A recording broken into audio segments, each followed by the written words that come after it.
Mi padre, los barcos del enemigo ya están aquí. Han incendiado mis ciudades y han hecho estragos en el país. Estas no son las palabras de un guionista de Hollywood. Es el mensaje desesperado, grabado en una tablilla de arcilla que el último rey de Ugarit envió antes de que el fuego devorara su palacio. Lo más escalofriante no es el mensaje en sí, sino que cuando los arqueólogos encontraron la tablilla miles de años después, todavía estaba en el horno de cocción. Nunca llegó a su destino. El mensajero jamás salió de la ciudad. Imagina un mundo donde el comercio es global, donde los reyes se llaman hermanos entre sí, donde la tecnología punta es el bronce y la escritura fluye en palacios de mármol. Un mundo que tardó milenios en construirse y que en apenas 50 años se borró de la faz de la tierra. ¿Cómo es posible que las civilizaciones más poderosas de la historia, egipcios, hititas, micénicos, colapsaran casi al mismo tiempo? Hoy, en Píxel Literario, nos sumergimos en el mayor misterio de la arqueología. El día en que la humanidad olvidó cómo escribir y el mundo regresó a la oscuridad. Pero antes de la caída, debemos entender qué fue lo que perdimos. Para comprender la tragedia, debemos oler el mercado de Ugarit. Visualiza los muelles. El aire está saturado de un olor denso, una mezcla de incienso traído de Arabia, madera de cedro del Líbano y el olor metálico de los lingotes de cobre apilados. Aquí, en esta joya de la costa siria, se habla cada lengua conocida. Los mercaderes intercambian vino de Creta por estaño llegado de las remotas montañas de Afganistán. Sin ese estaño no hay bronce, y sin bronce no hay mundo. Mientras tanto, en la Grecia continental, los palacios micénicos desafían el cielo. Sus murallas son tan colosales que las generaciones futuras creerán que fueron construidas por cíclopes. Dentro, el suelo es de estuco pintado con delfines y flores. Las mujeres lucen vestidos de lino finísimo teñidos de púrpura, un color tan caro que cada gramo vale una fortuna en oro. Hay una burocracia perfecta, escribas que anotan cada oveja, cada litro de aceite y cada lanza en el arsenal. Es una era de opulencia técnica y sofisticación artística que no volvería a verse en Europa hasta dentro de 2000 años. Pero, ¿qué sucede cuando un sistema tan perfecto se vuelve demasiado frágil? Aquí es donde debemos detenernos. ¿Sabías que la gloria de estos imperios era, al mismo tiempo, su sentencia de muerte? Dependían los unos de los otros de una forma casi moderna. Si una mina de estaño en el Asia Central cerraba por una revuelta local, un artesano en Micenas se quedaba sin herramientas y un faraón en Egipto se quedaba sin carros de guerra. Era una globalización primitiva pero absoluta. Los reyes de la Edad de Bronce vivían en una burbuja de confort, convencidos de que su orden era eterno. Pero el sistema estaba sobreoptimizado. No había margen de error. En los archivos de los hititas, en la actual Turquía, empezamos a ver grietas, cartas que ya no hablan de regalos de lujo, sino de algo mucho más mundano y aterrador. No hay grano en mis tierras. El hambre, silenciosa y lenta, estaba empezando a morder los talones de los gigantes. ¿Qué harías tú si el sistema que te da de comer, te protege y te da identidad, empieza a desmoronarse por razones que ni siquiera puedes comprender? No fue una sola causa, fue una tormenta de sistemas. Imagina que el clima cambia bruscamente. Durante décadas, las lluvias fallan, el suelo se agrieta y se convierte en polvo. Las ciudades-estado, diseñadas para almacenar excedentes, ven cómo sus graneros se vacían.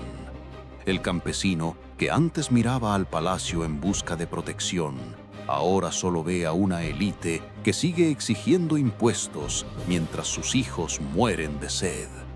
A esto súmale los terremotos. La geología parece cebarse con el Egeo. Palacio tras palacio es sacudido por la tierra. Pero los imperios son resistentes, ¿verdad? Pueden sobrevivir a una sequía o a un sismo. Lo que no pueden sobrevivir es a todo eso ocurriendo a la vez, mientras el comercio se corta y las rutas de suministro se infectan de piratas.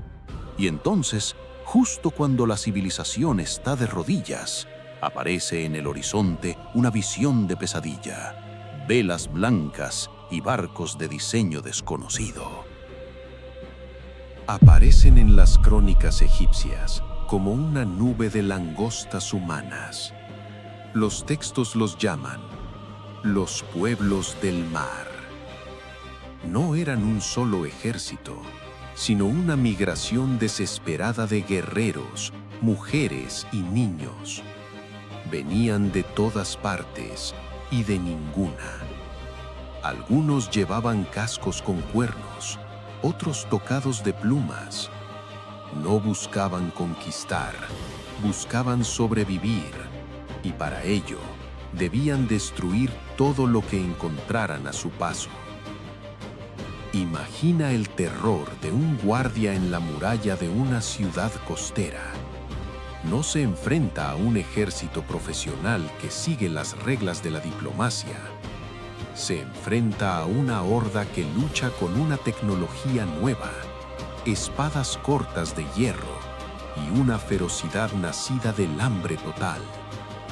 Los carros de guerra, los tanques de la Edad de Bronce, se vuelven inútiles contra esta infantería ligera que se mueve como el agua entre los escombros. ¿De dónde vinieron realmente?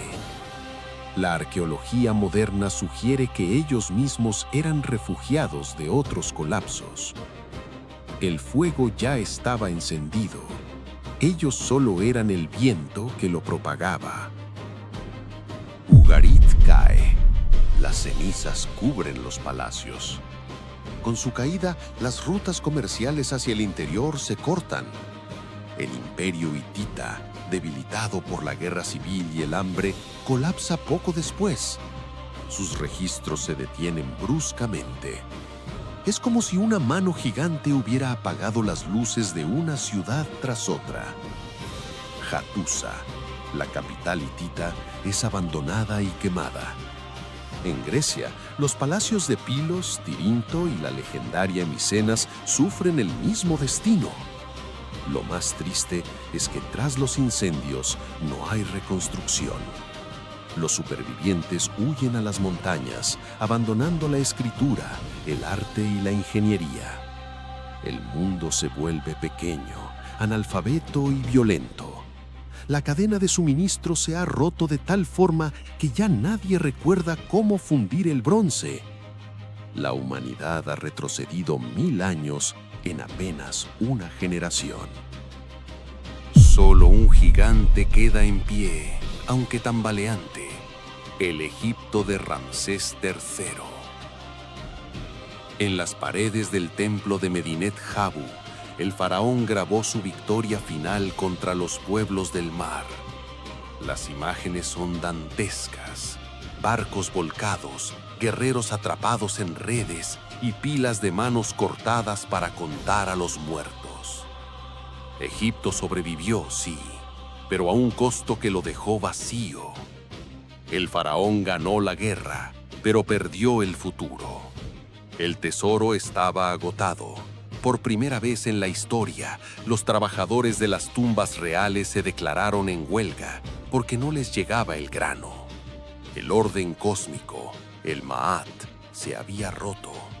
Egipto se encerró en sí mismo, convirtiéndose en una sombra de lo que fue. El mundo exterior ya no existía. Solo quedaba un desierto de ruinas donde antes hubo imperios.